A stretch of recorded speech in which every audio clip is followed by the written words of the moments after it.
Hello students, study time channel में आप सभी का स्वागत है। आज हम कक्षा 10 चैप्टर 10 प्रकाश परावर्तन तथा अपवर्तन में गोलीय लेंसों द्वारा अपवर्तन के बारे में पढ़ेंगे। इसमें देखिए, आपने किसी घड़ी साज को कुछ छोटे पुर्जों को देखने के लिए छोटे आवर्धक लेंस का उपयोग करते देखा होगा। आपने देखा होगा कि जो घड़ी वगैरह ठीक करते हैं वो क्या करते हैं, उनके पास एक छोटा सा लेंस होता है।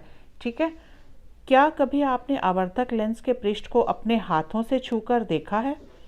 क्या उसका पृष्ठ समतल है कि वो जो लेंस यूज़ करते हैं, क्या उसका जो वो है कांच जो है उसका वो क्या पृष्ठ जो है वो एकदम सपाट है, मतलब प्लेन है, या वक्रित है, मतलब थोड़ा सा गोलाकार है, या यह बीच में से मोटा है या किनारों से। चश्मों में हम लेंसों का ही उपयोग करते हैं। घड़ी साज के आवर्धक में भी लेंस लगा होता है। ठीक है, जो हम चश्मे डालते हैं डेली, उसमें क्या होता है, वो उसमें क्या है, वहाँ पे लेंस से बना होता है वो। और जो घड़ी साज है, जो हम बोलते हैं जिससे वो घड़ी ठीक करता है, वो भी किससे, उसमें भी क्या लगा होता है, लेंस लगा होता है। अब लेंस क्या है, यह प्रकाश किरणों को किस प्रकार मोड़ता है, इस अनुच्छेद में हम इसी विषय में अध्ययन करेंगे। हम ये देखेंगे कि लेंस जो है वो क्या है और उसके बारे में जानेंगे। दो पृष्ठों से घिरा एक पारदर्शी माध्यम जिसका एक या दोनों पृष्ठ गोलीय है, मतलब या तो उसका एक पृष्ठ गोलीय होता है या फिर दोनों पृष्ठ ही गोलीय होते हैं। दोनों गोलीय कैसे, एक ये हो गया और एक ये हो गया। ठीक है, वो लेंस कहलाता है। इसका अर्थ है कि लेंस का कम से कम एक पृष्ठीय गोलीय होता है। ऐसे लेंसों में दूसरा पृष्ठ समतल हो सकता है। कुछ लेंस ऐसे होते हैं जिनमें एक पृष्ठ जो है वो गोलीय होता है और दूसरा पृष्ठ जो है वो समतल हो सकता है। और किसी लेंस में बाहर की ओर उभरे दो गोलीय पृष्ठ हो सकते हैं। ऐसे लेंस को द्विउत्तल लेंस कहते हैं। ये जो है क्या है, द्विउत्तल लेंस, इसका उदाहरण है यहाँ पे, ये देखिए। ठीक है, इसे केवल उत्तल लेंस भी कहते हैं। द्विउत्तल लेंस कह दो या उत्तल लेंस कह दो, एक ही बात है। यह किनारों की अपेक्षा बीच में मोटा होता है। तो ये क्या होता है, इसके किनारे तो पतले हैं और बीच में से ये मोटा है। ये देखिए, किनारे पे आके ये पतला हो जाता है और बीच में से क्या है, मोटा होता है। उत्तल लेंस प्रकाश की किरणों चित्र 10.12 में दर्शाए अनुसार अभिसरित करता है। इसलिए उत्तल लेंस को अभिसारी लेंस भी कहते हैं। तो पहले तो ये देखिए कि जितनी भी प्रकाश की किरणें आती हैं, ठीक है, वो उनको क्या करता है, एक जगह लाके फोकस कर दे, यहाँ फोकस पे लाके इकट्ठा कर देता है। ठीक है, मतलब जितनी भी किरणें आ रही हैं उन सबको इस पॉइंट पे अपसरित कर देता है। इसलिए हम इसको अभिसारी लेंस भी कहते हैं। तो आपने ये देख के घबराना नहीं है अगर उसमें आ जाए कि अभिसारी लेंस लिखा है। अभिसारी लेंस या उत्तल लेंस दोनों एक ही चीज़ हैं। तो क्वेश्चन में कई बार आपको उत्तल लेंस की जगह अभिसारी लेंस लिखा भी आ जाता है। तो आपने बिल्कुल घबराना नहीं है। आपको मालूम होना चाहिए कि अभिसारी लेंस और उत्तल लेंस जो है वो दोनों एक ही चीज़ है। इसी प्रकार एक द्विअवतल लेंस अंदर की ओर वक्रित दो गोलीय पृष्ठों से घिरा होता है। अब ये तो हमने पढ़ा था अवतल। ठीक है, अब यहाँ पे ये है उत्तल। अब इसी तरह अवतल लेंस कौन सा होता है, ये इस तरह का। ये देखिए यहाँ पे, ये जो है उत्तल लेंस है, इसमें क्या होता है, ये किनारों से मोटा और बीच में से पतला होता है। ये किनारों से ये मोटा है और बीच में से पतला है। इसको हम क्या बोलते हैं, अवतल लेंस। यह बीच की उपेक्षा किनारों से मोटा होता है। ऐसा लेंस प्रकाश किरणों को चित्र 10.12 बी में दर्शाए अनुसार अपसरित करता है। वो तो अभिसारित करता था ना एक पॉइंट पे आके, ये क्या करता है, जितनी भी प्रकाश की किरणें आती हैं, ये आई इधर से ये आई, ये क्या करता है, उनको अपसरित कर देता है, ऐसे फैला देता है। ठीक है, जो अगर हम उनको पीछे बढ़ाएं तो वो कहाँ आके बढ़ती हैं, कहाँ मिलती हैं, आके F1 पे मिलती हैं। ठीक है, तो ये अपसरित करता है, इसको हम क्या बोलते हैं, अपसारी लेंस भी कहते हैं। द्विअवतल लेंस प्रायः अवतल लेंस भी कहलाते हैं। तो इसी तरह जैसे पहले हमने पढ़ा था, अपसारी लेंस या अवतल लेंस या द्विअवतल लेंस सब एक ही चीज़ के नाम है। ठीक है, नेक्स्ट देखिए, किसी लेंस में चाहे वह उत्तल हो या अवतल दो गोलीय पृष्ठ होते हैं। ठीक है, यहाँ पे इनमें प्रत्येक पृष्ठ एक गोले का भाग होता है। इन गोलों के केंद्र लेंस के वक्रता केंद्र कहलाते हैं। जैसे ये देखो, यहाँ पे ये है, इस तरह है ना, तो यहाँ पे ये जो गोला है इसकी त्रिज्या कहाँ होगी, यहाँ होगी कहीं, और इस गोले की त्रिज्या कहाँ होगी, यहाँ होगी। तो अगर हम इन दोनों को मिलाते हैं, ठीक है, ये तो इसका वक्रता केंद्र क्या हो गया, C1, और इसका वक्रता केंद्र क्या हो गया, C2। लेंस का वक्रता केंद्र प्रायः C द्वारा निरूपित किया जाता है, क्योंकि लेंस के दो वक्रता केंद्र हैं। दो वक्रता केंद्र मैंने आपको बता दिए, क्योंकि इस वाला, ये देखिए यहाँ पे, इससे समझिए, इस वाले में इसका केंद्र क्या है, ये है, और इसका केंद्र है ये। तो लेंस के कितने वक्रता केंद्र हो गए, दो वक्रता केंद्र हो जाएंगे। ठीक है, इसलिए इन्हें C1 तथा C2 द्वारा निरूपित किया जाता है। किसी लेंस के दो वक्रता केंद्रों से गुजरने वाली एक काल्पनिक सीधी रेखा को मुख्य अक्ष कहते हैं। ये देखो, ये जो काल्पनिक हमने खींची थी ना, इसको हम क्या बोलते हैं, मुख्य अक्ष कहते हैं। लेंस का केंद्रीय बिंदु इसका प्रकाशिक केंद्र होता है। ये जो इसका है क्या है, प्रकाशिक केंद्र होता है, और इसको हम O से जो है लिखते हैं, ये O से निरूपित करते हैं। लेंस के प्रकाशिक केंद्र से गुजरने वाली प्रकाश किरण बिना किसी विचलन के निर्गत होती है। गोलीय लेंस की वृत्ताकार रूपरेखा का प्रभावी व्यास उसका द्वारक कहलाता है। द्वारक क्या होता है, ये चीज़, ये जो लंबाई है इसको हम क्या बोलते हैं, द्वारक, या इसको एपर्चर भी कहते हैं। इस माध्यम में अपने विवेचन में हम केवल उन्हीं लेंसों तक सीमित रहेंगे जिनका द्वारक उनकी वक्रता त्रिज्या से बहुत छोटा है और दोनों वक्रता केंद्र प्रकाशिक केंद्र के समान दूरी पर होते हैं। क्योंकि अभी आपकी क्लास छोटी है तो आपको अभी इतना ही पढ़ना है, ज़्यादा डिटेल में नहीं जाना। ऐसे लेंस छोटे द्वारक के पतले लेंस कहलाते हैं। जब किसी लेंस पर समांतर किरणें आपतित होती हैं तो क्या होता है, इन्हें समझने के लिए एक क्रियाकलाप है। तो ये आप क्रियाकलाप है, इसमें क्या है कि हमने एक कागज़ ले लिया, ठीक है, कागज़ के ऊपर हमने एक लेंस रखा, लेंस को हमने इस तरह से रखा कि जितनी प्रकाश की किरणें जो है वो सारी उस पे आके पड़ रही हैं। ठीक है, तो थोड़ी देर बाद हम देखेंगे कि ये जो कागज़ है ये जलना शुरू हो गया। क्यों? क्योंकि ये सूर्य से जितनी प्रकाश की किरणें आ रही थी वो सारी ऊष्मा जो है इस पॉइंट पे आके पड़ी, इस पॉइंट पे फोकस हो गई आके, और उस पे क्या हुआ, वहाँ पे इतनी ऊष्मा पैदा हो गई कि धीरे धीरे उस कागज़ को क्या हुआ, कागज़ जो है वो धीरे धीरे जलना शुरू हो गया। ठीक है, कागज़ सुलगने लगता है और धुआं उत्पन्न होता है। कुछ समय पश्चात यह आग भी पकड़ सकता है। मतलब पहले कागज़ सुलगता है, थोड़ा सा काला होगा, सुलगेगा, और हो सकता है वो आग भी पकड़ ले। ऐसा क्यों होता है? सूर्य से क्यों होता है, इसका रीज़न देखिए। सूर्य से आने वाली प्रकाश की किरणें समांतर होती हैं। लेंस द्वारा यह किरणें एक तीक्ष्ण चमकदार बिंदु के रूप में कागज़ पर अभिकेंद्रित हो जाती हैं। ठीक है, तो यहाँ पे आके वो सारी किरणें इकट्ठी हो जाती हैं। कागज़ की शीट पर यह चमकदार बिंदु सूर्य का प्रतिबिंब है। तो वो क्या बनाती हैं, सूर्य का एक तरह से प्रतिबिंब बनाती हैं। इस बिंदु पर सूर्य के प्रकाश का संकेंद्रण ऊष्मा उत्पन्न करता है और कागज़ जो है वो जलने लगता है। ठीक है, अब हम एक लेंस की मुख्य अक्ष के समांतर प्रकाश किरण पर विचार करते हैं। ठीक है, जब आप प्रकाश की ऐसी किरणों को किसी लेंस से गुजारते हैं तो क्या होता है। उत्तल लेंस के लिए चित्र 10.12 A में तथा अवतल लेंस के लिए चित्र 10.12 B में दर्शाया गया है। मैंने आपको यहाँ पीछे दिखाया था। यहाँ पे देखिए, यहाँ पे यह सारी जितनी भी प्रकाश की किरणें आती हैं वो सारी एक पॉइंट पे F पे आके मिलती हैं। इसी तरह यहाँ इस लेंस में क्या होता है, वो अपसरित हो जाती हैं, वो सारी जितनी भी प्रकाश की किरणें होती हैं वो क्या हो जाती हैं, ये अपसरित हो जाती हैं। ठीक है, तो इसमें देखिए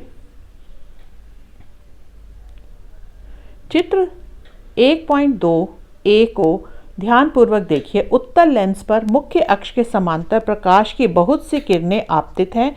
ये किरणें लेंस से अपवर्तन के बाद मुख्य अक्ष पर एक बिंदु पर अभिसरित हो जाती हैं और उसको लेंस का मुख्य फोकस कहते हैं। मैंने आपको बताया था कि जितनी भी किरणें आ रही हैं वो लेंस से पास होके कहाँ जा रही हैं, वो एक बिंदु पर जाके अपसरित होती हैं, जिसको हम क्या बोलते हैं, फोकस। ठीक, आइए अब अवतल लेंस का व्यवहार देखें।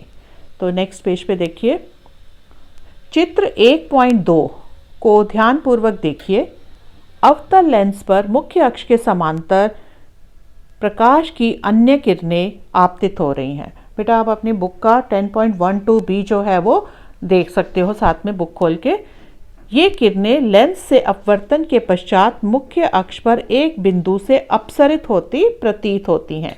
मुख्य अक्ष पर यह बिंदु अवतल लेंस का फोकस दूरी मुख्य फोकस कहलाता है। ठीक है, तो जहाँ पे वो मैंने दिखाया था आपको कि जहाँ वो पीछे जाके मिलती हैं, यहाँ देखिए ये पीछे यहाँ पे जाके मिल रही थी, तो ये क्या होगा, इसका फोकस बिंदु होगा। ठीक है, आगे देखिए यहाँ पे, यदि आप किसी लेंस के विपरीत पृष्ठ से समांतर किरणों को गुजरने दें तो आपको पहले से विपरीत दिशा में दूसरा मुख्य फोकस प्राप्त होगा। ठीक है, मुख्य फोकस को निरूपित करने के लिए प्राय अक्षर F का प्रयोग होता है। फोकस को हम किससे दर्शाते हैं, F से। किसी लेंस के दो मुख्य फोकस होते हैं। लेंस के दो फोकस कैसे होते हैं, मैंने आपको बताया था। ये आपका लेंस है, ठीक है, एक आपका फोकस इस तरफ है और एक फोकस इस तरफ। ये F2 होता है, ये F1 होता है। क्यों होता है, क्योंकि ये दो जो हैं वो लेंस हैं, दो लेंस जुड़े हुए हैं। इस लेंस का फोकस इधर है, इस लेंस का फोकस इधर है। इन्हें F1 तथा F2 द्वारा निरूपित किया जाता है। किसी लेंस के मुख्य फोकस की प्रकाशिक केंद्र से दूरी फोकस दूरी कहलाती है। प्रकाशिक केंद्र कहाँ पे है, ये O। तो O और F1 ये वाली दूरी जो है वो क्या कहलाती है, फोकस दूरी कहलाती है। इसको फोकस दूरी कहते हैं। फोकस दूरी को F द्वारा निरूपित किया जाता है। आप किसी उत्तल लेंस की फोकस दूरी किस प्रकार ज्ञात करेंगे। क्रियाकलाप 10.11 को स्मरण कीजिए। इस क्रिया में लेंस की स्थिति सूर्य के बिंब की स्थिति के बीच दूरी लेंस को सन्निकट फोकस दूरी बताती है। अब हम पढ़ेंगे कि लेंसों द्वारा प्रतिबिंब बनना कैसे बनते हैं। लेंस से हम जो है प्रतिबिंब कैसे बना सकते हैं, तो इसके लिए लेंस जो है वो क्या करते हैं, प्रतिबिंब बनाते हैं। लेंस प्रकाश के अपवर्तन द्वारा प्रतिबिंब बनाते हैं और उन प्रतिबिंबों की प्रकृति क्या है। पहले तो था, हमने देखा था दर्पण जो है वो परावर्तन द्वारा प्रतिबिंब बनाते थे, लेकिन जो लेंस हैं वो अपवर्तन द्वारा प्रतिबिंब बनाते हैं। अब उन प्रतिबिंबों की क्या प्रकृति है, और सबसे पहले हम उत्तल लेंस के लिए इसको पढ़ेंगे। यहाँ पे ये देखिए सारा टेबल आपको दिया हुआ है कि अगर बिंब मतलब जो वस्तु है अनंत पर रखी हुई है, 2F1 से परे है, यहाँ पे सब दिया हुआ है, तो इनकी प्रतिबिंब कहाँ बनेगा, उसका साइज क्या होगा और उसकी प्रकृति कैसी होगी, ये सारा टेबल बना हुआ है। लेकिन जैसे मैंने पहले आपको समझाया था कि पहले हम रूल्स पढ़ते हैं। हम किरण आरेख बनाना शुरू करेंगे और किरण आरेख जब आपको बनाना आ जाएगा अच्छी तरह से, तो ये वाला चार्ट जो है आपको अपने आप ही समझ में आ जाएगा। ठीक है, आइए अब किसी अवतल लेंस द्वारा बने प्रतिबिंब की प्रकृति, स्थिति तथा अपेक्षित साइज का एक क्रियाकलाप द्वारा अध्ययन करें। तो हम ये क्रियाकलाप आप पढ़ लीजिए। इसमें यहाँ पे देखो पहले उत्तल का दिया हुआ है, नीचे अवतल का दिया हुआ है। मैं आपको पहले रूल्स समझाऊंगी और किरण आरेख बनाना समझाऊंगी, उसके बाद ये वाला जो टेबल है आपको अच्छी तरह से समझ में आ जाएगा। ठीक है, तो इसमें देखिए यहाँ पे नेक्स्ट, किरण आरेखों के उपयोग द्वारा लेंस से प्रतिबिंब बनाना। जैसे हमने दर्पण में कुछ नियम पढ़े थे पहले, ठीक है, इसी तरह से अवतल लेंस उत्तल लेंस के भी कुछ नियम है। पहले हम उनका अध्ययन करेंगे उसके बाद हम किरण आरेख जो है वो बनाने की प्रैक्टिस करेंगे। हम किरण आरेखों का उपयोग द्वारा लेंस से प्रतिबिंबों के बनने का निरूपित कर सकते हैं। किरण आरेख लेंसों से बने प्रतिबिंबों की प्रकृति, स्थिति तथा अपेक्षित साइज का अध्ययन करने में भी हमारी सहायता करते हैं। तो जो किरण आरेख हैं उससे हमें क्या पता चलता है कि प्रतिबिंब की प्रकृति कैसी है, वो उल्टा है, सीधा है, साइज में बड़ा है या छोटा है, और स्थिति कहाँ पे बनता है प्रतिबिंब, ठीक है, और अपेक्षित साइज, उसका साइज कैसा है, ये सारा अध्ययन हम कैसे करेंगे, किरण आरेख बना के। लेंसों में किरण आरेख बनाने के लिए गोलीय दर्पण की भांति हम निम्न में से किन्हीं दो किरणों पर विचार करेंगे। तो इनमें से कोई भी जो दो किरणें हैं उनसे जो है हम किरण आरेख बना सकते हैं। तो पहला रूल क्या है, देखिए, बिंब से मुख्य अक्ष के समांतर आने वाली कोई प्रकाश किरण उत्तल लेंस से अपवर्तन के पश्चात मुख्य फोकस से गुजरेगी। कि जो भी मुख्य अक्ष, ये आपका मुख्य अक्ष है, इसके समांतर कोई भी प्रकाश की किरण आएगी, उसने हमेशा कहाँ से गुजरना है, फोकस से ही गुजरना है। जितनी भी किरणें आएंगी वो आके कहाँ से जाएंगी, यहाँ पे फोकस से ही गुजरेंगी। तो ये आपका पहला वाला रूल हो गया। ये तो उत्तल के लिए था। अवतल के लिए भी यही है। अवतल लेंस की स्थिति में प्रकाश किरण में दर्शाए अनुसार लेंस से उसी ओर स्थित मुख्य फोकस से अपसरित होती है। वहाँ पे या यहाँ पे अभिसरित होती थी, तो वहाँ पे क्या होगी, जितनी भी ये मुख्य अक्ष है, मुख्य अक्ष के समांतर जितनी भी प्रकाश की किरणें होंगी वो क्या होंगी, अपसरित होंगी। और अगर हम उनको पीछे मिलाते हैं तो वो कहाँ से गुजरती हैं, प्रतीत होती हैं हमें कि वो फोकस से ही निकल रही हैं। तो ये तो हो गया इसका पहला नियम। दूसरा नियम देखिए, मुख्य फोकस से, ये देखिए, मुख्य फोकस से गुजरने वाली प्रकाश किरण उत्तल लेंस से अपवर्तन के पश्चात मुख्य अक्ष के समांतर निर्गत होगी। कि कोई प्रकाश की किरण अगर फोकस से निकलती है तो लेंस से गुजरने के बाद वो मुख्य अक्ष के समांतर होकर निकलेगी। देखो, जैसे दर्पण में पढ़े थे लगभग वैसे ही रूल्स हैं थोड़े, ठीक है। तो मतलब जो फोकस से आएगी वो मुख्य अक्ष के समांतर होगी, और पहले हवाले हमने क्या पढ़ा कि जो समांतर आएगी वो मुख्य अक्ष से मुड़ जाएगी, ठीक है, फोकस से वो गुजरेगी, ठीक है। समांतर, अगर वो मुख्य अक्ष के समांतर आ रही है तो वो फोकस से गुजरेगी। दूसरे में हमने क्या पढ़ा कि जो फोकस से गुजरेगी लेंस में से गुजरने के बाद वो मुख्य अक्ष के समांतर हो जाएगी। इसी तरह अवतल लेंस में भी है कि जो किरण यहाँ पे आएगी वो यहाँ लेंस से गुजरने के बाद मुख्य अक्ष के समांतर हो जाएगी, ठीक है। तो अब हम तीसरा वाला पढ़ेंगे। तीसरे में क्या है, देखिए, लेंस के प्रकाशिक केंद्र से गुजरने वाली प्रकाश किरण अपवर्तन के पश्चात बिना किसी विचलन के निर्गत होती है। यहाँ पे देखिए 10.15a 10.15b में दर्शाया गया है कि जो प्रकाशिक केंद्र से जो किरण जाती है वो उसी डायरेक्शन में ही वापस आ जाती है, ठीक है। जैसे आती है बिना किसी विचलन के वो निर्गत हो जाती है। जैसे यहाँ पे भी ये देखिए, यहाँ आती है और बिना किसी विचलन के वो सीधी जो है वो निकल जाती है, क्योंकि ये लेंस है ना। तो यहाँ पे ये देखिए प्रकाश की किरण आई, बिना किसी कोण का विचलन, कोण नहीं बदला, कुछ नहीं हुआ, वो बिल्कुल जो है वो सीधी निकल जाती है प्रकाशिक केंद्र से होती हुई। तो ये हमने इसके 3 जो हैं वो रूल्स पढ़ लिए। अब हम जो है, जब हमने 3 रूल्स पढ़ लिए तो अब हम उत्तल लेंस के किरण आरेख जो है बनाएंगे, और बिंब की जो स्थितियां हमें दी हुई है, यहाँ पे देखिए किसी बिंब की कुछ स्थितियों में प्रतिबिंब बनने की किरण आरेखों द्वारा दर्शाया गया है। अवतल लेंस द्वारा बिंब की विभिन्न स्थितियों में प्रतिबिंब बनने के किरण आरेखों द्वारा दर्शाया गया। यहाँ पे पहले हम उत्तल लेंस का पढ़ेंगे, फिर हम अवतल लेंस का पढ़ेंगे। तो यहाँ पे देखिए, इसमें क्या है, दूर से किरणें आ रही हैं, तो वस्तु इसका मतलब कहाँ पे है, कहीं अनंत पे है। ये समांतर किरणें आने का मतलब क्या है, वस्तु कहाँ पे है, अनंत पर, ठीक है। जितनी भी समांतर किरणें आ रही हैं, हमने अभी रूल पढ़ा था, वो कहाँ से निकलती हैं? जब अनंत पे है तो समांतर किरणें आ रही हैं। जितनी भी किरणें आएंगी वो कहाँ से निकलेंगी? फोकस से। यहाँ से निकलेंगी ना, सारी जितनी किरणें आएंगी फोकस से निकलेंगी। तो फोकस पे प्रतिबिंब कहाँ बनेगा? फोकस पे। जब वस्तु अनंत पर है तो प्रतिबिंब कहाँ बन रहा है? फोकस पे। और वो कितना बड़ा बन रहा है? बिंदु साइज का, बिल्कुल छोटा बन रहा है, बिंदु के साइज का। ठीक है, तो अब हम चार्ट में जो अभी देखा था हमने, चार्ट को हम पढ़ते हैं। यहाँ पे देखिए, अनंत पर है, फोकस F2 पर बना प्रतिबिंब, अत्यधिक छोटा बिंदु आकार का।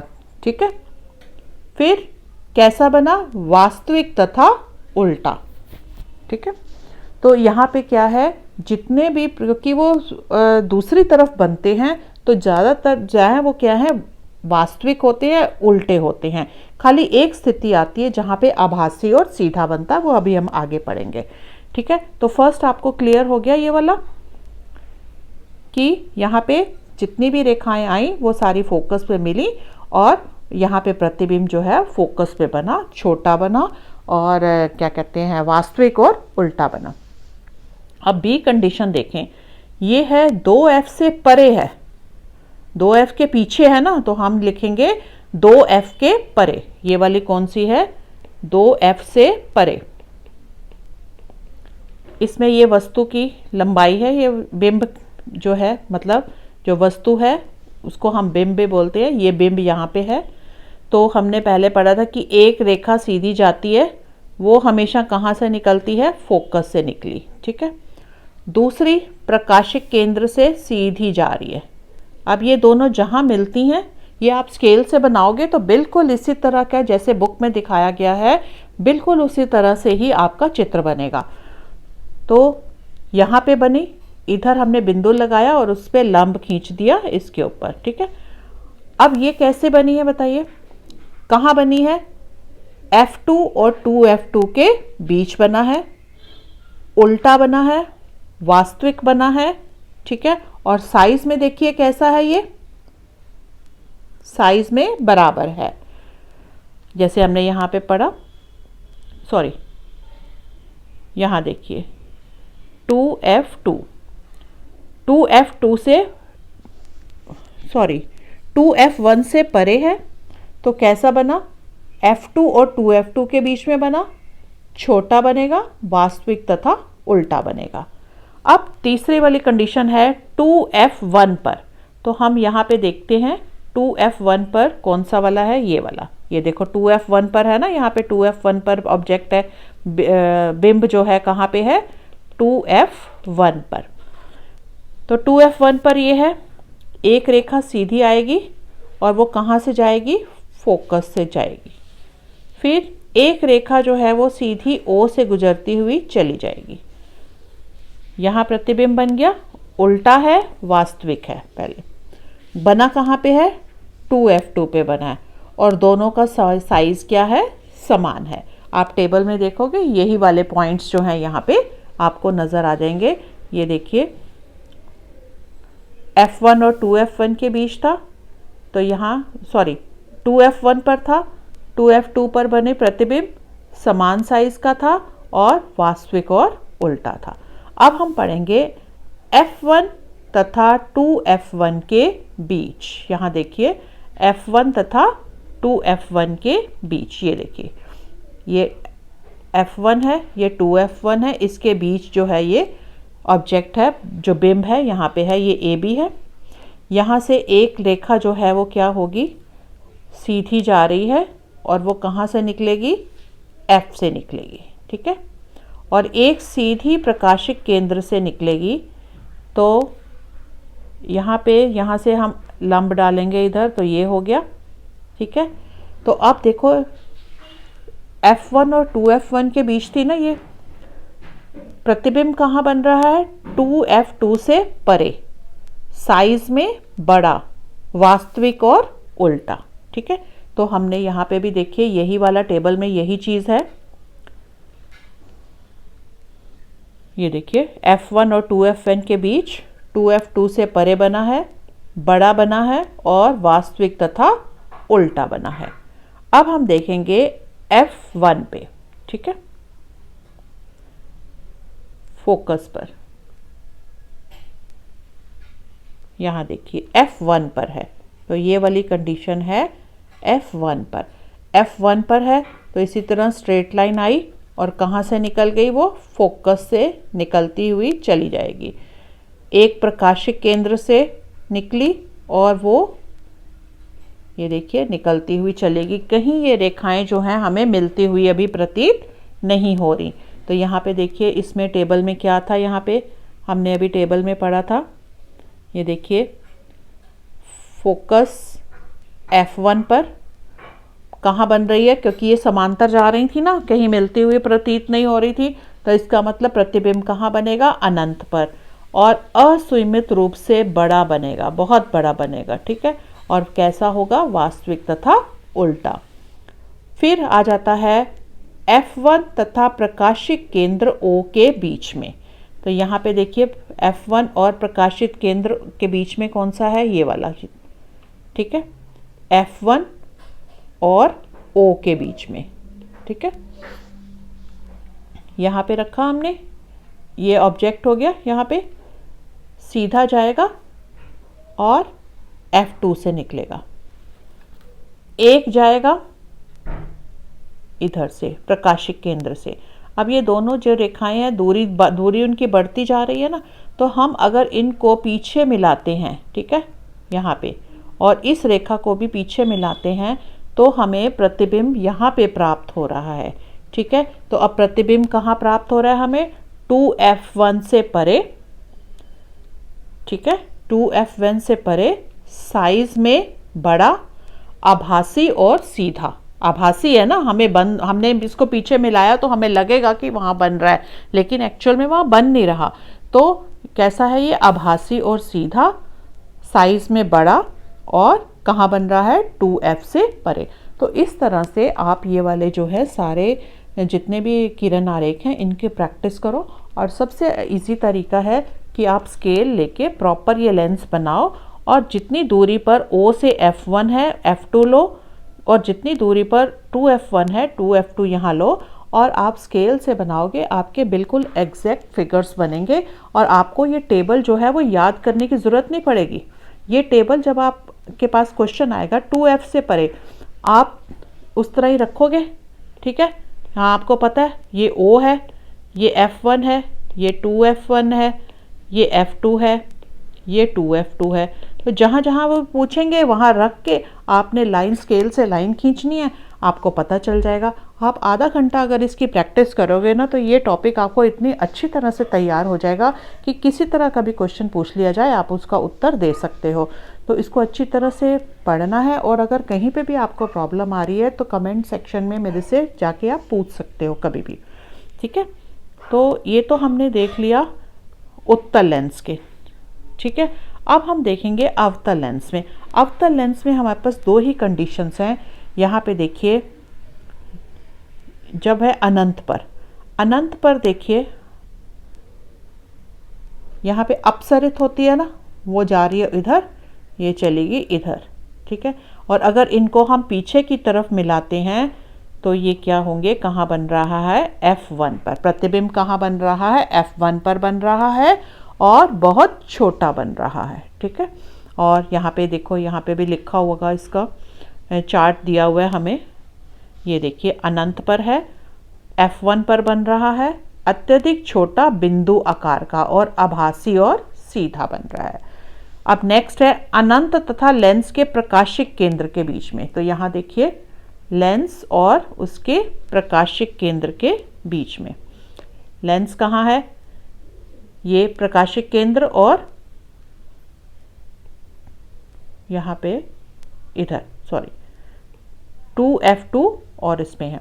तो ये ऑब्जेक्ट ये पड़ा है, यहाँ पे एक लाइन सीधी आएगी, वो अपसरित हो गई, एक O से जाएगी, वो O से ही जा रही है, ठीक है। अब अगर इस रेखा को, ये जो अपसरित हुई, इसको हम पीछे मिलाते हैं तो ये यहाँ पे आके क्रॉस होती हैं। तो अगर यहाँ से हम लंब डालते हैं तो ये जो है प्रतिबिंब बनेगा। अब प्रतिबिंब कैसा है, साइज में छोटा है, कहाँ बन रहा है? O और F1 के बीच में बन रहा है और साइज में छोटा है। और कैसा है ये? यहाँ पे देखिए टेबल में आपको यहाँ बताया गया है, नीचे यहाँ पे टेबल देखिए, F1 और प्रकाशिक केंद्र O के बीच में रखा हुआ है। प्रतिबिंब जो बन रहा है छोटा है और कैसा है? आभासी और सीधा है। तो इस तरह से हमने जो है वो जो लेंस हैं, अवतल लेंस और उत्तल लेंस, इनके किरण आरेखों के बारे में, इनकी प्रकृति, स्थिति और साइज के बारे में पढ़ा है। ठीक है, अब आता है गोलीय लेंसों के लिए चिन्ह परिपाटी। जैसे मैंने आपको दर्पण में बताई थी, इसी तरह इसकी भी चिन्ह परिपाटी होती है। हम गोलीय दर्पण जैसे ही चिन्ह परिपाटी अपनाएंगे। दूरियों के चिन्हों के निर्धारण के लिए हम यहाँ भी उन्हीं नियमों को अपनाएंगे जो मैंने आपको वहाँ समझाया था ना, सेम नियम जो है यहीं पे लागू होंगे। यहाँ जहाँ दर्पण के सभी दूरियाँ उनके ध्रुव से नापी जाती हैं। ठीक है, तो यहाँ लेंसों में सभी माप उनके प्रकाशिक केंद्र से। मैंने दर्पण में बताया था कि यहाँ से सारी दूरियाँ नापी जाती हैं। लेंस में क्या होता है? यहाँ से, ये प्रकाशिक केंद्र है ना O, यहाँ से सारी दूरियां जो है वो नापी जाती हैं। परिपाटी के अनुसार उत्तल लेंस की फोकस दूरी धनात्मक होती है, जबकि अवतल लेंस की फोकस दूरी ऋणात्मक होती है। ये आप याद कर लो, ये MCQ में क्वेश्चन आ सकते हैं कि उत्तल लेंस की फोकस दूरी धनात्मक और अवतल लेंस की फोकस दूरी ऋणात्मक होती है। आपको U, V और F, ऊंचाई h और प्रतिबिंब ऊंचाई h' के मान में उचित चिन्हों का चयन करने में सावधानी बरतनी चाहिए। ठीक है, हमें U क्या है? बिंब की दूरी, प्रकाशिक केंद्र से बिंब की दूरी। V क्या है? प्रतिबिंब की दूरी। F क्या है? Focal length. और बिंब की ऊंचाई क्या होती है? h, मतलब जो वस्तु की ऊंचाई, और प्रतिबिंब जो बनता है उसकी ऊंचाई होती है h'। ठीक, अब लेंस सूत्र तथा आवर्धन। यहाँ पे देखिए, जिस प्रकार हमने गोलीय दर्पणों के लिए सूत्र ज्ञात किया था, उसी प्रकार गोलीय लेंसों के लिए भी सूत्र स्थापित किया है। वहाँ पे हमने पढ़ा था 1/V + 1/U बराबर 1/F, लेकिन यहाँ पे क्या है? 1/V - 1/U बराबर 1/F। उपरोक्त लेंस सूत्र व्यापक है तथा किसी भी गोलीय लेंस के लिए सभी स्थितियों में मान्य है। सभी गोलीय लेंसों के लिए ये वाला सूत्र मान्य है। लेंसों से संबंधित प्रश्नों को हल करने के लिए लेंस सूत्र में आंकिक मान प्रस्थापित करके विभिन्न राशियों के उचित चिन्हों का ध्यान रखना चाहिए कि क्या प्लस में लगेगा, कौन सी वैल्यू माइनस में लगेगी, ये जो है आपको ध्यान से देखना पड़ेगा उसमें। फिर आ जाता है आवर्धन। आवर्धन क्या होता है? किसी लेंस द्वारा उत्पन्न आवर्धन किसी गोलीय दर्पण द्वारा उत्पन्न आवर्धन की ही भांति प्रतिबिंब की ऊंचाई और बिंब की ऊंचाई के अनुपात के रूप में परिभाषित किया जाता है। देखो, जो हमने दर्पण का आवर्धन पढ़ा था, सेम फॉर्मूला जो है वो क्या है? जो है गोलीय दर्पण का जो था, सेम जो है वो गोलीय लेंस का भी फॉर्मूला होएगा सेम आवर्धन का। तो ये देखिए, m बराबर प्रतिबिंब की ऊंचाई बटा बिंब की ऊंचाई बराबर h', प्रतिबिंब की ऊंचाई जो है वो h' है, और बटा h आ गया, ये क्या है? बिंब की ऊंचाई। लेंस द्वारा उत्पन्न आवर्धन बिंब दूरी तथा प्रतिबिंब दूरी से भी संबंधित है, मतलब V/U। ठीक है, तो आवर्धन का फॉर्मूला हो गया h'/h भी आ सकता है और V/U भी आ सकता है। ठीक है, तो इसी तरह हमने अब ये वाले पढ़ लिए। इसके वो न्यूमेरिकल्स हैं, वो आप हल कर लोगे, और अगर इसमें कोई डाउट आएगा तो आप मेरे से पूछ सकते हो। ठीक है, फिर आ जाता है लेंस की क्षमता। आप जानते हैं कि किसी लेंस को प्रकाश किरणों को अपसरित तथा अपसरित करने की क्षमता उसकी फोकस दूरी पर निर्भर करती है, कि जितनी उसकी फोकस दूरी होगी उसी हिसाब से वो कितने प्रकाश किरणों को अपसरित या अभिसरित जो है वो कर सकता है। उदाहरण के लिए, कम फोकस दूरी का एक उत्तल लेंस प्रकाश किरणों को बड़े कोण से मोड़कर उन्हें प्रकाशिक केंद्र के निकट फोकसित कर देता है।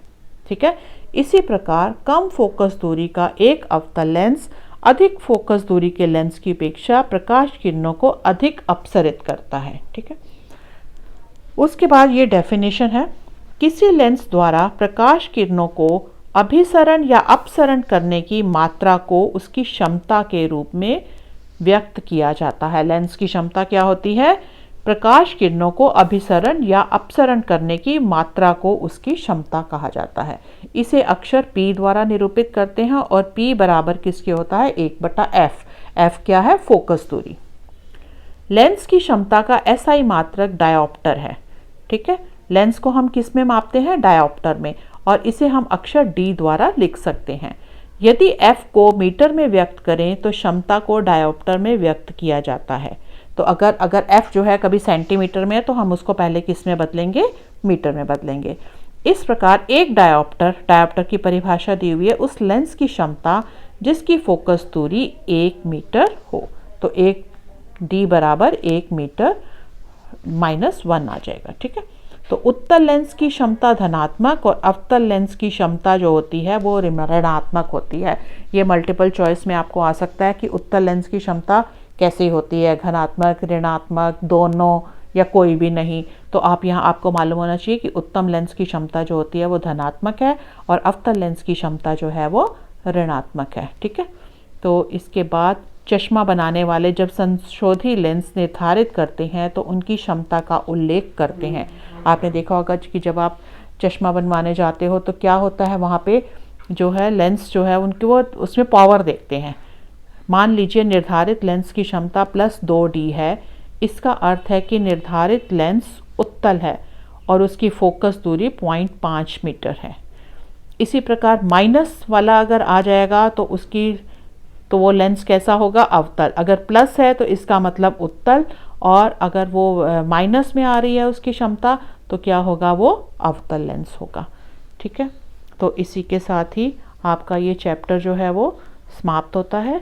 और अगर इसमें कोई आपको डाउट है तो आप मेरे को कमेंट सेक्शन में जाके पूछ सकते हो। और अगर आपको ये लेसन अच्छा लगा है तो लाइक और सब्सक्राइब ज़रूर कीजिए ताकि आने वाले जितने भी वीडियोस होंगे उनकी नोटिफिकेशन सबसे पहले आपको आपके मोबाइल पर मिल जाएगी। थैंक यू बेटा।